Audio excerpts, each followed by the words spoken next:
Hello friends, welcome back to my channel smart learning point. एक बार फिर से आप सभी का अपने चैनल स्मार्ट लर्निंग पॉइंट में स्वागत है। आपका क्या चल रहा था? प्राचीन भारत। तो प्राचीन भारत में जितने भी टॉपिक हैं मैंने ख़त्म कर दिया है। जितने भी टॉपिक से इम्पोर्टेंट क्वेश्चंस एग्ज़ाम में पूछे गए हैं वो सारे उस टॉपिक्स में मैंने इन्वॉल्व कर दिया है।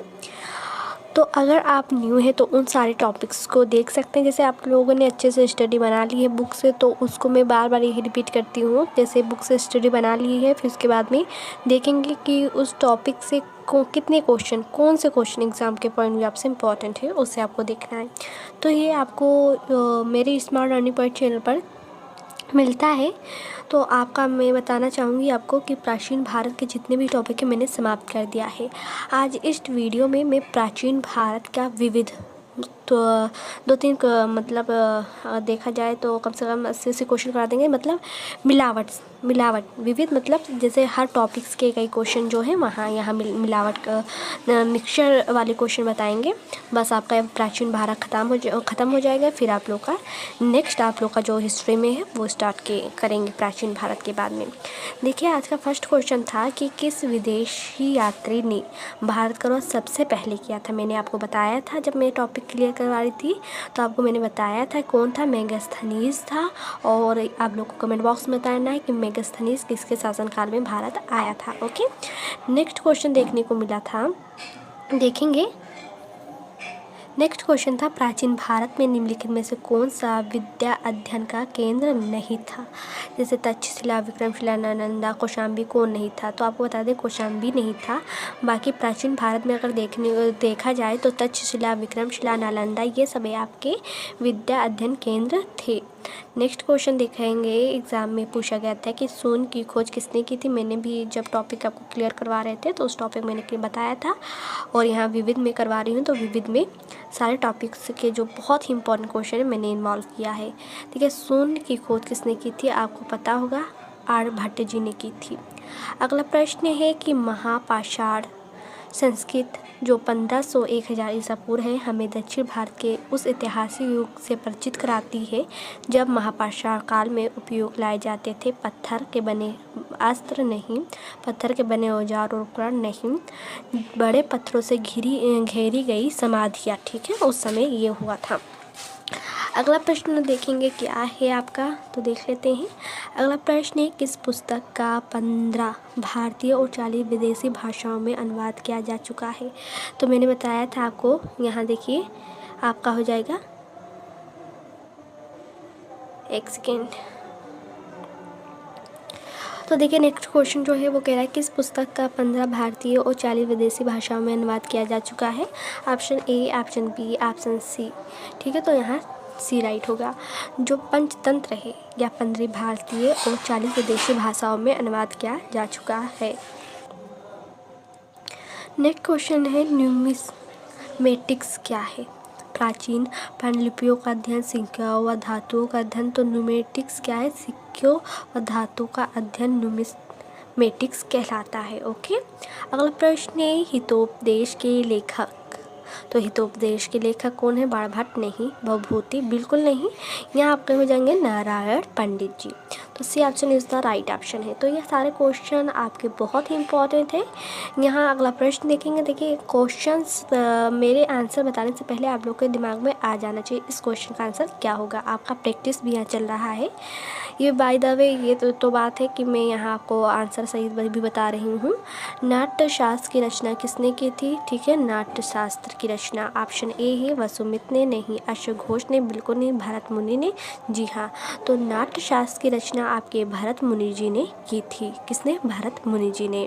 अगला प्रश्न है विक्रम संवत प्रारंभ हुआ था। तो ये आपको बताना है कब प्रारंभ हुआ था। आपको बता दें 58 ईसा पूर्व में हुआ था। मैं जब आपको टॉपिक क्लियर करवाई थी उसमें मैंने विक्रम संवत में मतलब किसने किया था, क्यों किया था, कब किया गया था, किस शासन काल में किया गया था, ये भी सारे मैंने इन्फॉर्मेशन दिया था वहाँ। ठीक है, तो इसलिए मैं बार बार कह रही हूँ जो स्टूडेंट न्यू है जाकर हमारी पिछली वीडियो जितनी मैंने टॉपिक वाइज क्लियर कराई हैं वो सारे क्लियर कर लें। तो विक्रम संवत मैंने बताया था जो है वो प्रारंभ हुआ था 58 ईसा पूर्व में हुआ था। और ये एग्जाम के पॉइंट व्यू आपसे बहुत इंपॉर्टेंट, एक विक्रम संवत पूछ लिया जाता है, एक संघ संवत पूछ लिया जाता है। ठीक है, तो आप लोग का अगर विक्रम संवत पूछेगा तो ऑप्शन ए होगा, अगर आपका शक संवत पूछेगा तो बी वाला हो जाएगा। अगला प्रश्न है अंकोर वाट कहाँ स्थित है?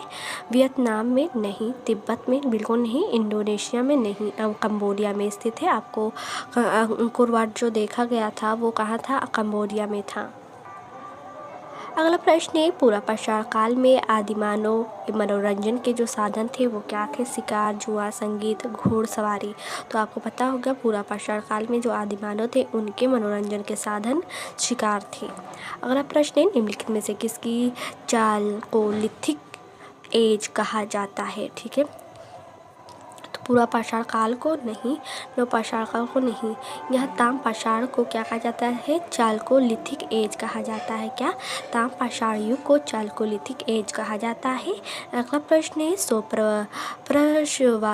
वासवदत्ता के लेखक हैं? कालिदास नहीं, भास।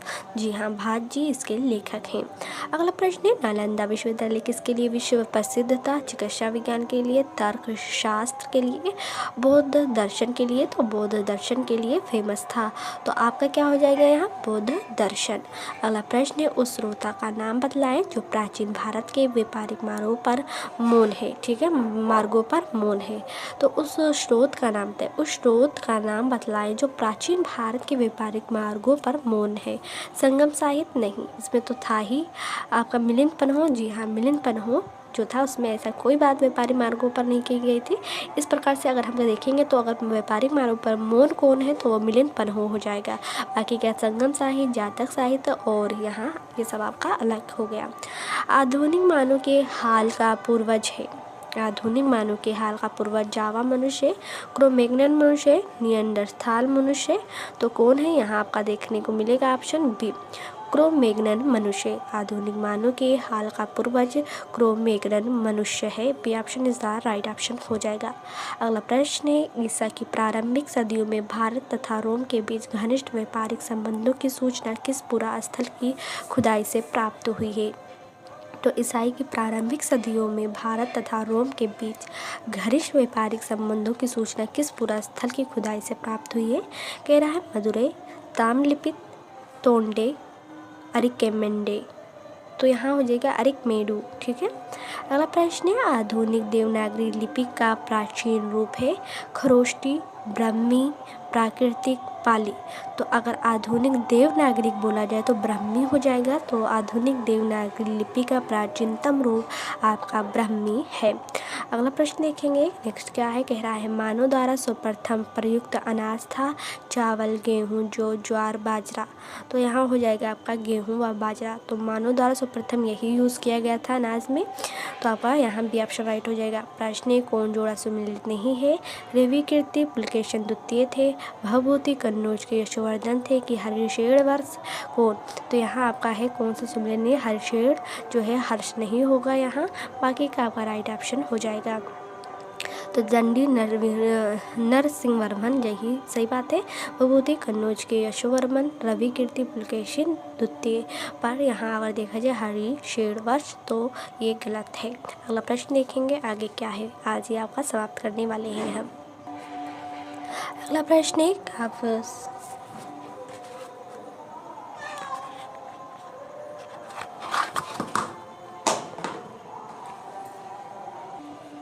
अगला प्रश्न है काव्य शैली का प्राचीनतम नमूना किसके अभिलेख में मिलता है? रुद्रदामन के। जी हाँ, रुद्रदामन इस द राइट ऑप्शन हो जाएगा। तो काव्य शैली का जो प्राचीनतम नमूना है किसके अभिलेख में मिलता है? तो आपका रुद्रदमन के उसमें मिलता है, काव्य शैली का रुद्रदमन के। अगला प्रश्न है निम्नलिखित में से कौन सा बंदरगाह पोर्ट के नाम से दी पेरिस ऑफ द इरिस्टियन सी सागर का भ्रमण के अज्ञातनामा लेखक को कहा जाता था? ठीक है, को ज्ञात था। तो अरिकामेडू। अगला प्रश्न है यहाँ तमाश पाषाण काल में महाराष्ट्र के लोग मृतकों के घर के फर्श के नीचे किस तरह रख कर दफनाते थे? तो है उत्तर से दक्षिण को ओर। तो यहाँ ऑप्शन ए है राइट। अगला प्रश्न है भीमबेटका किसके लिए प्रसिद्ध है? गुफाओं के शैल चित्र के लिए, कि खनिज के लिए, कि बौद्ध प्रतिमा के लिए, कि सोन नदी का उद्गम स्थल के लिए? ठीक है, तो आपको पता होगा जो भीमबेटका है वो गुफाओं के शैल चित्र के लिए फेमस है। अगला प्रश्न है सूची फर्स्ट एंड सूची सेकंड को आपको मैचिंग करना है। सूची फर्स्ट में बोल रहा है रामेश्वरम, द्वारका, सारनाथ, महाकाल। ठीक है, ये कहाँ कैसे स्थित है। जैसे आपका यहाँ देखा जाए अगर रामेश्वरम तो आपको तमिलनाडु में, द्वारका जो होगा वो गुजरात में, सारनाथ जो होगा वो आपका उत्तर प्रदेश में, और यहाँ जो डी महाकाल है वो मध्य प्रदेश में। फिर से देख लें क्योंकि एग्ज़ाम के पॉइंट व्यू आपसे इम्पॉर्टेंट है। कह रहा रामेश्वरम, तो रामेश्वरम तमिलनाडु, द्वारका आपका गुजरात में, सारनाथ उत्तर प्रदेश में, महाकाल आपका मध्य प्रदेश में। आई होप इतना क्लियर हो गया होगा। अगला प्रश्न है मालती माधव के लेखक थे भास, भवभूति। तो आपको बता दें मालती माधव के जो लेखक हैं भवभूति थे। ठीक है, भवभूति थे, बाकी का आपका रॉन्ग हो जाएगा। तो मालती माधव, भवभूति। अगला प्रश्न है निम्नलिखित में से कौन सा नवीनतम समझा जाता है। हिडेलबर्ग, क्रो-मैगनन मानो। तो इसमें अभी मैंने ऊपर करवाया था वहाँ थोड़ा सा हटकर था, यहाँ वही चीज़ उसी तरीके से बस थोड़ा सा घुमा दिया गया बच्चों को। कह रहा नवीनतम समझा जाता है क्रो-मैगनन मानो को। अगला प्रश्न है इतिहास के पिता की पदवी सही अर्थों में निम्नलिखित में से किससे संबंधित है। हेरोडोटस से। तो इतिहास के अगर सही पदवी देखा जाए तो सही अर्थों में आपके हेरोडोटस जी हैं। तो ऑप्शन ए राइट हो जाएगा। इसे बहुत अच्छे तरीके से देखेंगे। एक बार फिर से रिपीट करते हैं कि इतिहास के पिता की पदवी सही अर्थों में किससे संबंधित है। हेरोडोटस से। देखिए ये मैं जो क्वेश्चन बता रही हूँ, जब आप लोग बहुत ही रिलैक्स मूड में हो तो आप लोग को कान में लीड लगाना है, बार बार इस वीडियो को सुनना है। अगला प्रश्न है प्राचीन नगर तक्षशिला निम्नलिखित में से किसके बीच स्थित था। सिंधु व झेलम। तो जो तक्षशिला है वो सिंधु और झेलम के बीच में था। क्या हो जाएगा, सिंधु व झेलम। अगला प्रश्न है निम्नलिखित अंग्रेजों में से कौन सा था जिसने सर्वप्रथम भगवद गीता का अंग्रेजी में अनुवाद किया। William Jones, Charles Wilkins, Alexander Cunningham. तो कौन था, यहाँ आपका हो जाएगा चार्ल्स विल्किंस। तो सर्वप्रथम भगवद गीता का अंग्रेजी में अनुवाद किसने किया था, आपका चार्ल्स विल्किंस। ठीक है, चार्ल्स विल्किंस। अगला प्रश्न है निम्नलिखित प्राचीन भारतीय अभिलेखों में कौन सा एक खाद्यान्न को देश में संकट काल में उपयोग हेतु सुरक्षित रखने के बारे में प्राचीनतम शाही आदेश है। तो सोहगोरा ताम्रपत्र। ठीक है, कह रहा है अभिलेखों में कौन सा एक खाद्यान्न को देश में संकट काल में उपयोग हेतु सुरक्षित रखने के बारे में प्राचीनतम शाही आदेश है। सोहगोरा ताम्रपत्र। अगला प्रश्न है भारत में निम्नलिखित के आने का सही कालक्रम क्या है। सोने के सिक्के, आहत मुद्रा, चांदी के सिक्के, लोहे का हल। तो सही से यहाँ लगाना है कि मतलब भारत में आने का सही क्रम, पहले कौन आया, आहत सिक्के आए कि लोहा आया, क्या आया। तो आपको सही से यहाँ यूज़ करना है कि कौन सा पहले आया। तो आपको बता देंगे इसमें से जो राइट ऑप्शन हो जाएगा, आपको पता होगा सबसे पहले आपके नगर संस्कृत आए थे, उसके बाद में आपके लोहे का हल आया था। ठीक है, तो भारत में निम्नलिखित के आने का जो सही अनुक्रम है, यहाँ डी ऑप्शन राइट हो जाएगा। नगर संस्कृत आए, फिर लोहे का हल आया, फिर आहत मुद्रा चांदी के सिक्के आए, फिर उसके बाद में सोने के सिक्के आए थे। ओके, तो देखिए विविध में सारे टॉपिक को मैंने कवर कर लिया है। सारे टॉपिक्स में से जो बहुत ही निचोड़ है, बहुत ही इम्पॉर्टेंट है, इस विविध में आज मैं पूरा कंप्लीट कर दूंगी। आपकी प्राचीन यहाँ इतिहास आपका यहाँ समाप्त हो जाएगा। अगला प्रश्न देखेंगे। अगला प्रश्न है प्राचीन भारत में निम्नलिखित में से कौन सी एक लिपि दाईं ओर से बाईं ओर लिखी जाती थी। तो ये कह रहा ब्राह्मी नहीं, आपकी खरोष्ठी हो जाएगी। खरोष्ठी जो थी वो दाईं से बाईं ओर लिखी जाती थी। ठीक है, खरोष्ठी आपकी दाईं से बाईं ओर लिखी जाती थी, इतना समझेंगे आप लोग। अगला प्रश्न है निम्नलिखित में से कौन सा एक प्राचीन भारत में व्यापारियों का निगम था। तो चतुर्वेदी मंगलम परिषद, अष्टदिग्गज, मणिग्राम। तो मणिग्राम था। कह रहा है कौन सा एक प्राचीन भारत में व्यापारियों का निगम था। तो मणिग्राम हो जाएगा। अगला प्रश्न है पुलकेशिन फर्स्ट का बादामी शिलालेख शक वर्ष 465 का दिनांकित है। यदि से विक्रम संवत में दिनांकित करना हो तो वर्ष होगा। तो अगर हम इसे किस में करते हैं, कह रहा है विक्रम संवत में करते हैं, तो 601 हो जाएगा। क्या 601 हो जाएगा, बाकी का आपका रॉन्ग ऑप्शन हो जाएगा। तो इस वीडियो को मेरा यही कहना है आप लोग से कि आप लोग इस वीडियो को बहुत ही बार सुने कि एक क्वेश्चंस का सारे क्वेश्चन के आंसर तो आपके माइंड में फिट हो जाए, यहाँ तक कि ऑप्शन भी एकदम से दिमाग में आ जाना चाहिए। इस तरीके से आप लोग को वीडियो देखनी है। अगला प्रश्न है कि गुप्त, चंदेल, चालुक, पल्लव, तो जैसे इसके कौन क्या थे, ठीक है। जैसे बादामी किसके वो थे, पनमले कौन थे, खुसराहो कहाँ के थे, देवगढ़। तो आपका यहाँ जो राइट ऑप्शन हो जाएगा वो ए हो जाएगा। जैसे अगर हम देखें गुप्त, तो गुप्त में देवगढ़ हो जाएगा। अगर चंदेल में देखें तो चंदेल में खुजराहो हो जाएंगे, चंदेल में खुजराहो हो जाएंगे, ठीक है। अगर हम चालुक में देखें तो आपके चालुक में बादामी हो जाएंगे, ठीक है, चालुक में बादामी हो जाएंगे। और पल्लव में आपके पनमलई हो जाएंगे। ओके, अगला प्रश्न है, यहाँ देखिए अगला प्रश्न है, आपको कह रहा है राज, ठीक है, 1 मिनट या ध्यान से आप लोग को देखना है। कह रहा है राज और राजधानी, जैसे चेर की राजधानी, चोल पांड की कहाँ थी, 3 यहाँ दिया गया है। जैसे चेर की कहाँ थी, ठीक है, तो चेर की आपको बताना होगा कि करियूर थी, और करियूर जिसे वाजी भी कहते हैं। और चोल की पुहर, जिसे कावेरी पट्टनम या उरेयूर कहते हैं, पुहर कावेरी पट्टनम एवं उरेयूर कहते हैं। और पांड कोरकई एवं मदुरई। अगला प्रश्न है मुद्राक्षस नामक पुस्तक का लेखक कौन है। बहुत ही मोस्ट इम्पॉर्टेंट क्वेश्चन है कि मुद्राक्षस नामक पुस्तक का लेखक कौन है। तो आपको पता होगा विशाख दत्त है। अब आपको मैंने जब स्टार्टिंग में सारे टॉपिक क्लियर करवा रही थी, तो मैंने वहाँ टॉपिक में जब आपको चंद्रगुप्त वाला बताया था, तो उसमें ये बताया था मुद्राक्षस किसने लिखा था, क्यों लिखा था, किस पे लिखा था, किस राजवंश में लिखा गया था। ओके, ये सारी इन्फॉर्मेशन देंगे। अब मैं बार बार तो बता नहीं सकती हूँ, इससे आप लोग का भी टाइम, जो बच्चे देख चुके हैं उनका भी टाइम वेस्ट होगा, और आप लोग का बस इतना आप लोग को मैं कहना चाहती हूँ कि जितने भी मेरे टॉपिक क्लियर करवा रही हूँ वो आप लोग को स्टार्टिंग से देखना है। यहाँ विविध में तो मैंने सारे टॉपिक्स के निचोड़ों में से जो बहुत इंपॉर्टेंट क्वेश्चन थे मैंने यहाँ इन्वॉल्व विविध में कर दिया है। ओके, अगला प्रश्न है बौद्ध, जैन एवं ब्राह्मण धर्म में कौन सी धारणा एक जैसी है। तो आपको पता होगा, जैसे यहाँ ऑप्शन अगर ए देखा जाए तो क्रमवाद का सिद्धांत देखा जाए तो बौद्ध, जैन और ब्राह्मण धर्मों में ये अवधारणा एक जैसी होती है। बट जो आत्मा की अनश्वरता है, मतलब नहीं माना जाता है, वो आपका किस में नहीं माना जाता है। ईश्वर में विश्वास कौन करता है, कठोरता, वैराग, ये सब अलग है। जैसे जैन में, बौद्ध में ये सब अलग हो जाए। बट अगर क्रमवाद का सिद्धांत देखा जाए तो यह बौद्ध, जैन और ब्राह्मण तीनों धर्मों में एक जैसा है। क्या, क्रमवाद का सिद्धांत। नेक्स्ट प्रश्न है बिहार महान धर्म केंद्र है सिखों के लिए, जैनों के लिए, बौद्धों के लिए। तो आपको पता होगा यहाँ सिखों के लिए अगर देखा जाए तो यहाँ बिहार में बहुत ही धर्म केंद्र स्थित हैं।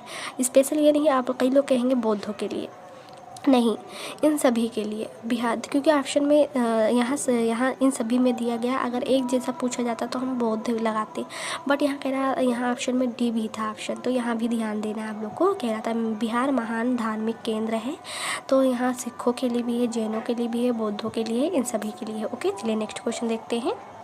देखिए नेक्स्ट क्वेश्चन है, यहाँ कह रहा है कौन सुमेलित नहीं है, ठीक है। जैसे हिंदू धर्म गीता, मुस्लिम धर्म कुरान, बौद्ध धर्म धम्मपद, जैन धर्म बाइबिल। तो यहाँ आपका ये नहीं, यहाँ मैचिंग है, बाइबिल जैन धर्म का नहीं है, ठीक है, बाइबिल जैन धर्म का नहीं है, यही आपका मैचिंग नहीं है।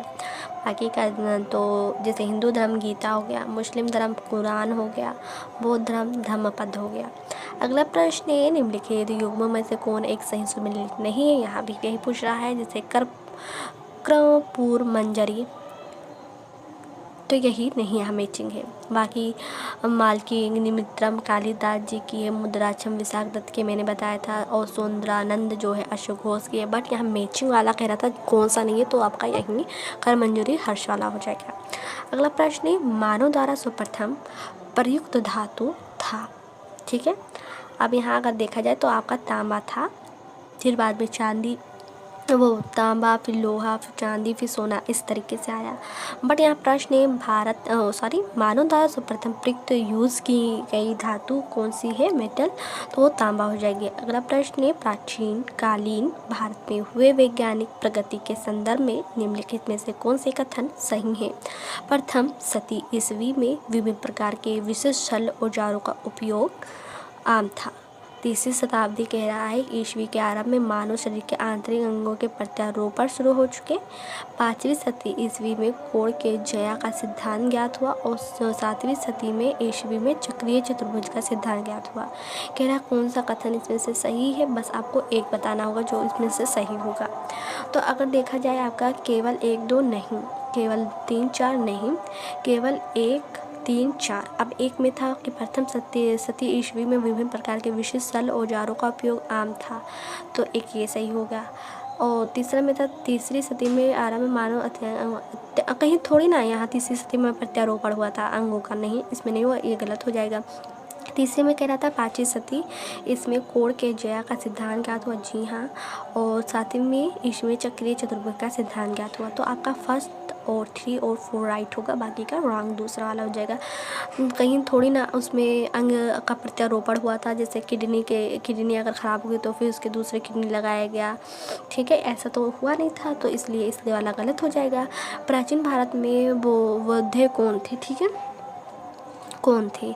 बौद्ध मत एक पंथ था, नहीं। जैन मत एक पंथ था, नहीं। एक गणतांत्रिक जनजाति थी, ठीक है। बौद्ध है, अब कई लोग बौद्ध लगाएंगे, नहीं। प्राचीन भारत में बौद्ध कौन थे, एक गणतांत्रिक जनजाति था, ओके। अगला प्रश्न है बोरोबुद्दुर किसका स्थल है, ठीक है। ऑप्शन है ए जावा 12वीं शताब्दी ईसा में निर्मित विष्णु का एक विशालकाय मंदिर, नहीं। जावा में 8वीं सदी में ईस्वी में निर्मित एक विराट स्तूप है। ये जो बोरोबुद्दुर है यह 8वीं सदी में निर्मित एक विराट स्तूप है। अगला प्रश्न है निम्नलिखित में से किसकी चालकोलिथिक एज कहा जाता है। तो मैंने अभी ऊपर भी बताया था, स्टार्टिंग में भी बताया था किसे कहा जाता है। जैसे यहाँ पूरा पाषाण युग को, नहीं, यहाँ आपका यहाँ ताम पाषाण युग होगा क्या, ठीक है। चालकोलिथिक एज किसे कहा जाता है, ताम पाषाण युग को कहा जाता है। स्वप्रसाद दत्ता के लेखक कौन है, ठीक है। स्वप्रसाद दत्ता कालिदास, नहीं, भास। तो भास इज द राइट ऑप्शन हो जाएगा, स्वप्रणवास दत्ता के लेखक, ठीक है। तो यहाँ आपका बी राइट होगा। नालंदा विश्वविद्यालय किसके लिए प्रसिद्ध था, चिकित्सा विज्ञान के लिए, तर्क शास्त्र के लिए, बौद्ध दर्शन के लिए, रसायन विज्ञान के लिए, ठीक है। तो यहाँ बौद्ध दर्शन, नालंदा विश्वविद्यालय किसके लिए प्रसिद्ध था, आपको पता होगा, बौद्ध दर्शन के लिए प्रसिद्ध था, फेमस था। फिर कह रहा है उस स्रोत का नाम बतलाएं जो प्राचीन भारत के व्यापारिक मार्गों पर मौन है। तो ये फिर यहाँ क्वेश्चन आएंगे क्योंकि ये क्वेश्चन बहुत इंपॉर्टेंट था, इसलिए मैंने पुटअप किया है। जैसे यहाँ कह रहा है संगम साहिब मिलिंद पन्हो, तो आपको मैंने बताया था मिलिंद पन्हो जो था वो व्यापारिक मार्गों पर मौन है, ठीक है, मिलिंद पन्हो। तो इस तरीके से भी आपका राइट हो जाएगा। तो स्टूडेंट यहाँ अगर देखा जाए तो विविध आज आपका ये समाप्त होता है और विविध के साथ आपका यहाँ एशियन इंडियन हिस्ट्री क्लोज होती है। अब नेक्स्ट हम आपको बताएंगे मेडिवल इंडियन हिस्ट्री, ठीक है। मेडिवल इंडियन हिस्ट्री जो मध्य का हिस्ट्री है उसे हम बताएंगे। तो इस तरीके से आपका समाप्त हो गया। विविध का मैंने यहाँ क्वेश्चन बताया जो कि एग्ज़ाम के पॉइंट में आपसे बहुत इंपॉर्टेंट थे। कहीं इसमें सारे टॉपिकों से मैंने सारे टॉपिक में जो इम्पोर्टेंट थे उसको बहुत इंपॉर्टेंट थे मैंने विविध में यहाँ इन्वॉल्व कर दिया था। इस तरीके से मैंने आपको बताया है। अगर आपको हमारी वीडियो पसंद आती है, समझ में आती है, तो हमारी वीडियो को लाइक करें, शेयर करें, कमेंट्स करना ना भूलें कि हमारी वीडियो आपको कैसी लगती है, आपको और किस किस टॉपिक पर वीडियो चाहिए। अब देखिए एशियन इंडियन हिस्ट्री के बाद में आपको मेडिवल इंडियन हिस्ट्री करवा देंगे, फिर मॉडर्न इंडियन हिस्ट्री करवा देंगे, फिर इसके बाद में इंडियन पॉलिटी करवा देंगे, फिर यहाँ आपका फिजियोलॉजी जियोग्राफी जो है उससे करवा देंगे, वर्ल्ड जियोग्राफी और जियोग्राफी ऑफ इंडिया का, इंडियन इकोनॉमी का, इंडियन आर्ट्स एंड कल्चर का, जनरल साइंस फिजिक्स का, जनरल साइंस केमिस्ट्री का, जनरल साइंस बायोलॉजी का, कंप्यूटर बेसिक करवा देंगे, खेल करवा देंगे। अगर आप लोग कहेंगे तो हम लोग आपका सामान हिंदी भी करवा सकते हैं, ठीक है, और मिसलेनियस में कहेंगे तो सारा मिक्स करवा देंगे। ओके, तो इतने टॉपिक हैं। मैंने आपका एशियन इंडियन हिस्ट्री यहाँ समाप्त कर दिया है। नेक्स्ट वीडियो में आपका न्यू हिस्ट्री चलेगा, मेडीवल इंडियन हिस्ट्री। तो उसको अगर देखना है तो आप लोग जल्दी से चैनल को सब्सक्राइब करें, बेल आइकन को प्रेस करना ना भूलें। तब तक के लिए इतना ही, दे मुझे इजाज़त। Thank for watching this video. और इसी तरीके से आप लोग सभी लोग हमारे स्मॉल लर्निंग पॉइंट चैनल के साथ प्यार बनाए रखें।